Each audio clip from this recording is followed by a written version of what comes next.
Hey, what's up? This is Chosen, and this video is going to be a champion guide for UMBRAL Enchantress. So let's get into it. Alrighty, so UMBRAL is a demon spawn void affinity epic that scales with the defense main stat. And as always, for my champion guides, I do have an infographic right here that you can find down nice and easy in a pinned comment. Shows all of the general information, the fact that she takes 13 books, and the stat priorities, the grades in the different area of the game. We'll talk about all of this over the course of the video, and then also the masteries right here. But as always, I do like to let you guys know, use the masteries thing as a template and build the champion for how you are using them on your account. Don't ever blindly copy masteries. But let's put that away and talk about her kit here. So yeah, as we dive into the base stats, we've got, I mean, they're all right. They're not amazing. They're not trash. The base HP is a little bit low at 360, but she is a defense scaling champion, so as long as she has good defense, it'll make up for it. The attack is completely irrelevant. It can be 1. That would be fine. The defense of 1354 is decent for an epic. It's not amazing. It's not bad. The speed of 93 is a little on the low side, but not too bad. It's not like it's 89 or something.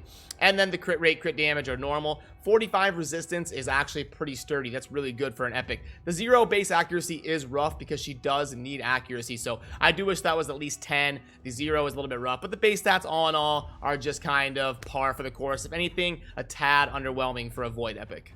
But then as we dive into the kit here, we've got an A1 that is attack 1 enemy, damage increases as HP decreases, and again, all of her stuff is going to scale off of the defense stat. So as far as a damage dealer, she hits okay. It's not amazing, it's not trash, and this is pretty this is as basic as an A1 gets. It's just going to attack 1 enemy 1 time, and then as she loses more and more HP, she'll do a little bit more damage, and that does at least synergize with the fact that she is a provoker. So at least as she's losing damage, or as she's losing hit points, she'll do a little bit more damage. Then the A2, we've got attack all enemies.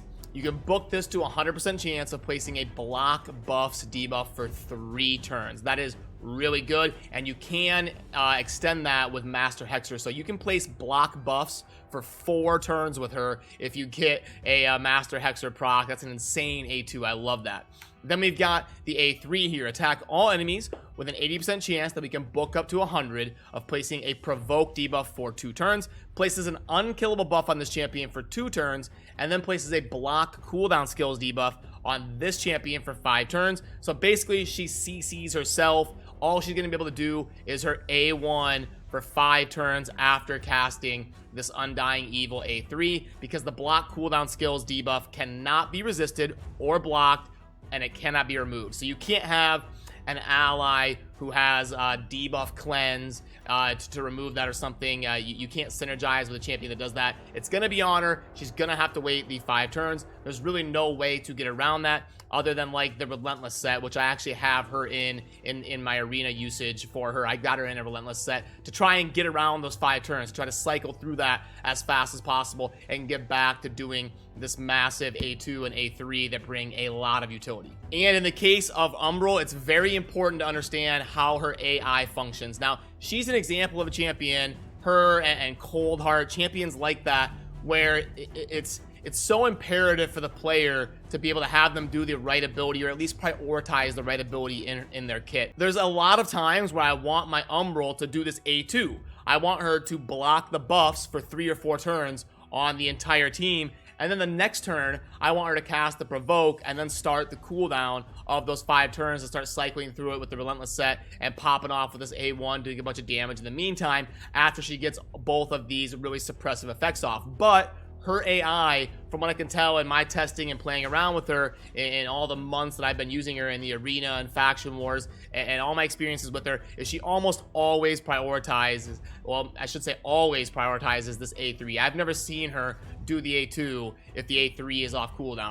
I'll show you when we're playing around with her in the arena. She will prioritize this Undying Evil. So there's a lot of times when I'm using her in the arena that I will manual her and do this A2, and then I will hit auto. And then her next turn, she will cast this, and then she'll start cycling through those A1s with the Relentless set. So that's how I have to use her a lot. You'll see when I show her in the arena, I do have to manual this A2, because on auto, she will do this and then block cooldown skills on herself for 5 turns. So that's something you definitely want to know about her if you're going to be using her.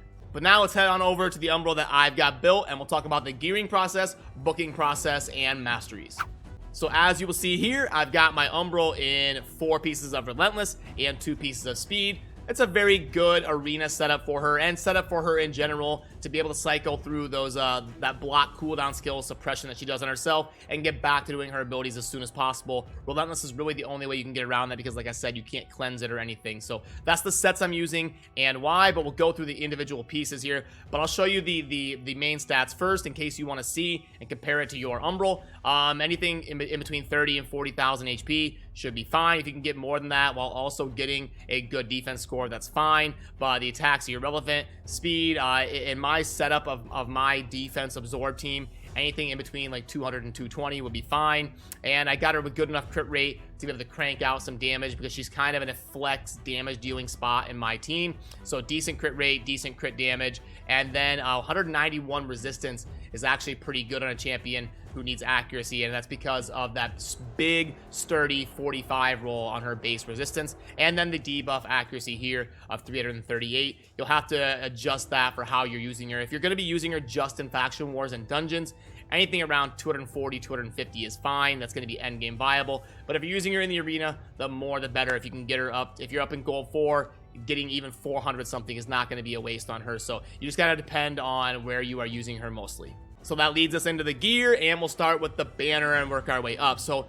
I would say almost always you're going to want an accuracy banner on her, and then get your best blend of speed, defense, and HP. Remember, we don't need any attack or anything. Then on the amulet, now she's one that's going to wear a lot of different amulets, or I should say can wear a lot of different amulets. So if you've got above like 70% crit rate, there's nothing wrong with getting crit damage on her because you'll get some value out of that with those crit hits. But she's not like some massive damage dealer like a skull crown or something, so don't feel bad about going defense on her or even HP. If it's an HP amulet that triple rolls accuracy or something and it has defense to boot, go ahead and use it. So really the amulet's just going to depend on how you're using her and how it synergizes with your crit rate and which one has the best blend of accuracy and resistance rolls as the substats. Then on the ring, you're almost always going to want a defense ring that also has a good mix of HP and defense to boot.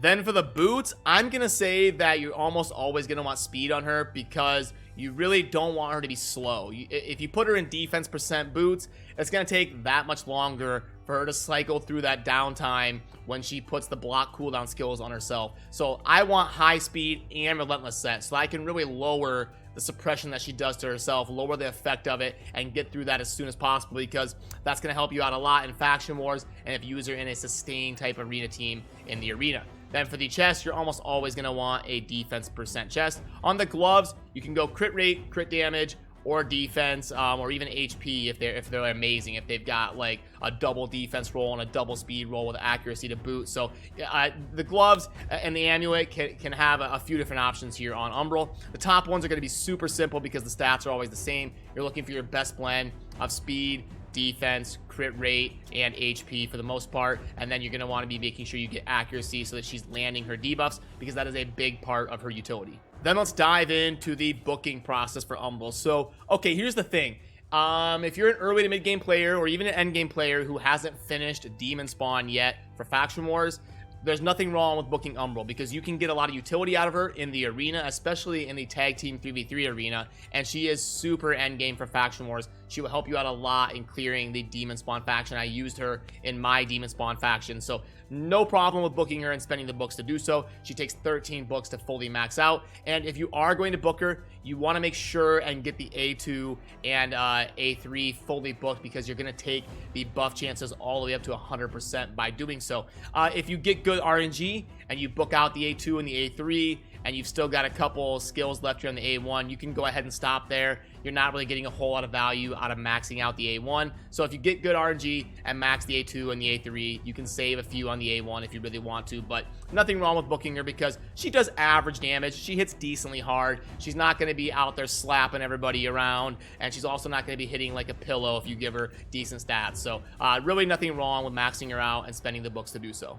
And then for the masteries here, I'll show you how I built mine. A pretty standard defense and support setup that's going to be generally useful for the arena, mainly because that's where I get a lot of value out of her in tag team and using her in different sustain teams that I use. So I went with Eagle Eye just to get that accuracy as high as possible. You really can't go wrong. If you're going to be using a champion in the arena, you can't have too much accuracy. 400, 500, 600, it doesn't matter, because you're always going to be going up against teams where you're gonna need that high resist teams in the arena. So you just really, you can't go wrong with taking Eagle Eye on a champion like Umbral, because especially a lot of her utility, like I said, is in landing the effects of the A2 and the A3. So go ahead, and if you want kind of a generally useful set for the arena and faction wars, this should do just fine for you. But now I want to show you how I use her in the arena up in Gold 4. If I pull up the Great Hall, you can see here, I've always got a 98, 99% win rate in Gold 4, and I play a defensive, tanky style. So I gave up on, I don't want to bother with trying to compete in the speed meta and spend hundreds of dollars in these speed packs every time they come out. I said, screw that. I'm just going to play a defensive tanky style. So that's the way I do. So that's why I really love champions like Umbral, because she can really fit into that role. So I'll show you how I use Umbral, and we can go to just kind of a standard route that I would go in terms of farming the arena. We'll go here. This will be a good example of a team that Umbral can get you some utility on. Umbral's also very good against Skull Crowns, because remember, her A2 can block buffs. So you hit Skull Crown and you place a block buffs on her. Now when you kill that Skull Crown, she's not going to do that unkillable that she places on herself. If I go to her kit here, she's got a passive that places an unkillable buff on this champion for 1 turn when her HP drops below 20%. So it can be a little bit hard to get it to proc, because you've got to hit the Skull Crown with your Umbral, but not take her below 20%, or else she will place the unkillable before the block buffs effect takes place. So you got to hit the Skull Crown, but not take her below 20%. If you do so, you'll place a block buffs on her before she does the unkillable, and now you can go ahead and take her down, because we all know Skull Crowns are super annoying in the arena. We'll see if I can get that to pan out. But the general gist of the team and the way that I use Umbral is I've got Tormund for CC and suppression to enable me to go second by placing freezes and helping out the tankiness and sturdiness of my team with the defense aura. I've got Saris mainly there to defense break and remove buffs. I've got Hawkhorn to absorb what they do, and he's in an immunity set with high resistance, so the odds of him not being able to get his ability off is very low. He can cleanse everything the opponents did to me, and then I've got Umbral there to place block buffs for an eternity of 3 or 4 turns, and then on the next round, she can go ahead and land that provoke again after the Torment did, just to extend it, and 99% of the time, I've got more than enough CC and sustain to go ahead and take the battle down. She can also help me deal with those annoying Skull Crowns if I get lucky enough to do so. So there you go. You'll see they try to go. We get some Torment freezes, and now the game kind of hiccuped a little bit there as it's going through the rotations of the freezes. So now, when it's my turn to go, we've got the Hawkhorn here to place the block debuffs. Now I've got the Saris to remove stuff and defense break, and then we've got our Torment. We can just auto and let him do his ability. So there you see, unfortunately, the Skull Crown did get her unkillable off, so I'm not going to be able to stop it with my Umbral. But you can see none of them have block buffs. So now if I auto, she's going to do this Undying Evil. But I like to manual and place the block buffs. Look at that. We've got 3 turns, 3 turns, 3 turns where they can't get any buffs. And that is just devastating in the arena. Now at this point, I can just hit auto, and it's only a matter of time until we slam them down. And there you can see the Undying Evil coming out from the Umbral. There it is. And then I'll show you another ability where I just do it on auto, and you'll see that the Umbral is going to do her Undying Evil. So here we go. Oh, we actually went first on this one. So for Saris, we're going to go ahead and defense and attack break, and then Tormund do some CC. And now you'll see that the Umbral is going to do her Undying Evil. Bang. It hits decently hard. It's not great. It's not bad. What is going on with that? Okay, I'm glad I have this in a video, because that's awesome. Okay, cool. I don't know what's going on right now, so we're just gonna do that. And there's Umbral taking him down with the A1. Okay, that one got a little bit wild. Let's go ahead and do one more. Okay, so here. Okay, let's do that. We've got okay, Mountain King is probably gonna be in a shield set. We've got lots of stuff coming out here. Okay, this will be an interesting one. Let's go ahead, and they're going to let us go first again, and then we're going to remove the shield from that, and then get some CC in here. And then you can see here, we don't have any, there was no freezes because they didn't go first. So Torment wasn't able to place the block buff. So this is a situation where I wouldn't hit auto yet. I would go ahead and have Umbral do her A2. Bang, look at that. 4 turns of block buffs on a Martyr. Look, she just did her Bastion of Faith, and it didn't do anything. It gave Sathalia the buffs there, but everybody else had it blocked. So very, very good ability in the arena that Umbral can bring with that A2, blocking the buffs on everybody. And then her next turn, she's going to come through and do the Undying Evil right now, and then also place the Provokes and hit them decently hard. So yeah, Umbral has insane utility in a lot of different situations in the arena for sure. Just clean it up there, and boom. And one thing I wanted to touch on about Umbral is that she can be very good in helping you 3-star campaign content when you can only use 2 champions and none of them can die. You got to finish the stage without any losses, or if you do have somebody die, you got to revive them. You have to finish the stage with your 2 champions alive. Umbral's very good at 3-starring campaign content. You can put her with another tanky champion, defense type champion, and Umbral can place block buffs and also provoke. She can have that constant CC on those campaign stages, and she's a defense scaling champion, so she's very sturdy. So Umbral is amazing at being a tandem champion that you can pair with somebody else to 3-star some of those stages in the campaign. And now let's get her graded in the different areas of the game here. Yeah, I like her in the arena. I'm gonna give her a 5 on both offense and defense. I think you can use her in a lot of different ways and get some value out of her in many different situations. She's very good for an epic champion in the arena. Campaign, she's not a good XP farmer, but she's great at 3-starring content. So I'm going to give her a 5 because I think that's what most people are going to be concerned about in the campaign. I mean, there's lots of different ways you can farm XP. Faction Wars, she's amazing. 5. Dragon's Lair, she's going to be very good in dealing with the waves and helping you out there. Not amazing at the boss fight, so we'll give her a 4 there. Spider's Den, placing the block buffs is not a whole lot of value, but she can provoke the spiderlings. We'll give her a 3.